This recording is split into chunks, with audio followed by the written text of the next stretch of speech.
In the last 10 years, there's been some very interesting developments in evolutionary biology, neurocognitive science, child development research, and many other fields, which is beginning to challenge some of these long-held shibboleths that we've had about human nature and the meaning of the human journey. But there is another frame of reference emerging in the sciences, which is quite interesting. It really challenges these assumptions. And with that, the institutions that we have created based on those assumptions, our educational institutions, our business practices, our governing institutions, etc. Let me take you back to the early 1990s, sleepy little laboratory in Parma, Italy, and scientists had a MRI brain scanning machine on a macaque monkey as the macaque monkey was trying to open up a nut. They wanted to see how the neurons would light up.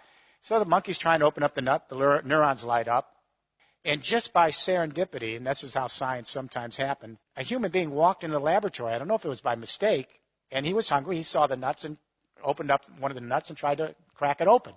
The macaque monkey was totally shocked because who was this invader in his laboratory? And he didn't move. He just gazed at this human trying to open up the nut, just like he had done a few seconds earlier. And then the scientist looked on the MRI brain scanner. The same exact neurons were lighting up when he observed the human being opening the nut as when the monkey opened the nut. And the scientists had not a clue as to what this was. They thought the MRI machine had broken. They then began to put MRI brain scanning machines on other primates, especially chimpanzees with our big neocortex. Then they went to humans. And what they found over and over again is something called mirror neurons. And that is that we are apparently soft-wired, some of the primates, all humans. We suspect elephants. We're not sure about dolphins and dogs. We've just begun. But all humans are soft-wired with mirror neurons so that if I'm observing you, your anger, your frustration, your sense of rejection, your joy, whatever it is, and I can feel what you're doing, the same neurons will light up in me as if I'm having that experience myself. Now, this isn't all that unusual. We know if a spider goes up someone's arm and I'm observing it going up your arm, I'm going to get a creepy feeling. We take this for granted, but we are actually soft-wired to actually experience another's plight as if we are experiencing ourselves. But mirror neurons are just the beginning of a whole range of research going on in neuropsychology and brain research and in child development that suggests that we are actually soft-wired not for aggression and violence and self-interest and utilitarianism, that we are actually soft-wired for sociability, attachment, as John Bowlby might have said, affection, companionship, and that the first drive is the drive to actually belong. It's an empathic drive. What is empathy? It's very complicated. When little babies are in a nursery and one baby cries, the other babies will cry in response. They just don't know why. That's empathic distress. It's built into their biology. Around 2.5 years of age, a child actually can begin to recognize himself in a mirror. That's when you begin to mature empathy as a cultural phenomenon. And that is once a toddler can identify themselves, then they know that if they're observing someone else have a feeling, they know that if they feel something, it's because they're feeling it because someone else has it. They're two separate beings. Selfhood goes together with empathic development. Increasing selfhood, increasing empathic development. Around 8 years of age, a child learns about birth and death. They learn where they came from, that they have a one and only life, that life is fragile and vulnerable, and one day they're going to die. That's the beginning of an existential trip. Because when a child learns about birth and death and they have a one and only life, they realize how fragile and vulnerable life is. It's very tough being alive on this planet, whether you're a human being or a fox navigating the forest. So when a child learns that life is vulnerable and fragile and that every moment is precious and that they have their own unique history, it allows the child then to experience another's plight in the same way. That other person or other being, could be another creature, has a one and only life. It's tough to be alive, and the odds are not always good. So if you think about the times that we've empathized with each other, our fellow creatures, it's always because we felt their struggle. We have the width of death in empathy and the celebration of life.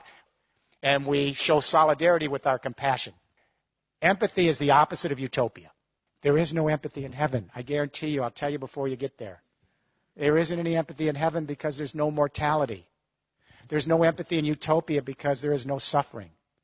Empathy is grounded in the acknowledgement of death and the celebration of life and rooting for each other to flourish and be.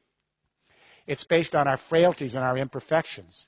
So when we talk about building an empathic civilization, we're not talking about utopia. We're talking about the ability of human beings to show solidarity not only with each other, but our fellow creatures who have a one and only life on this little planet. We are Homo empathicus. So here's the question. We know that consciousness changes in history. The way our brain is wired today is not the way a medieval serf's brain would be wired, and their brain wouldn't be the same as the wiring of a forager hunter 30,000 years ago. So the question I asked at the beginning of this study 6 years ago is, how does consciousness change in history? Because I wanted to imagine the following proposition. Is it possible that we human beings who are soft-wired for empathic distress, is it possible we could actually extend our empathy to the entire human race as an extended family, and to our fellow creatures as part of our evolutionary family, and to the biosphere as our common community? If it's possible to imagine that, then we may be able to save our species and save our planet. And when I say to you tonight, if it's impossible to even imagine that, I don't see how we're going to make it. Empathy is the invisible hand. Empathy is what allows us to stretch our sensibility with another so that we can cohere in larger social units. To empathize is to civilize. To civilize is to empathize. With forage or hunter societies, communication only extended to the local tribe and shouting distance. Everyone over in the next mountain was the alien other. So empathy only extended to blood ties. When we went to the great hydraulic agricultural civilization, script allowed us to extend the central nervous system and to annihilate more time and space and bring more people together. And the differentiation of skills and the increasing selfhood not only led to theological consciousness, but empathy now extended to a new fiction. And that is, instead of just associating with one's blood ties, we detribalized and began association based on religious ties. So a new fiction, Jews start to see all other Jews as extended family and empathize with Jews. Christians start to see all other Christians as extended family and empathize with Christians. Muslims, the same.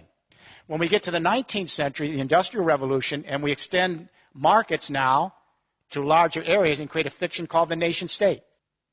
And all of a sudden, the Brits start to see others in Britain as extended family. The Germans start to see Germans as extended family. The Americans as Americans. There was no such thing as Germany. There was no such thing as France. These are fictions.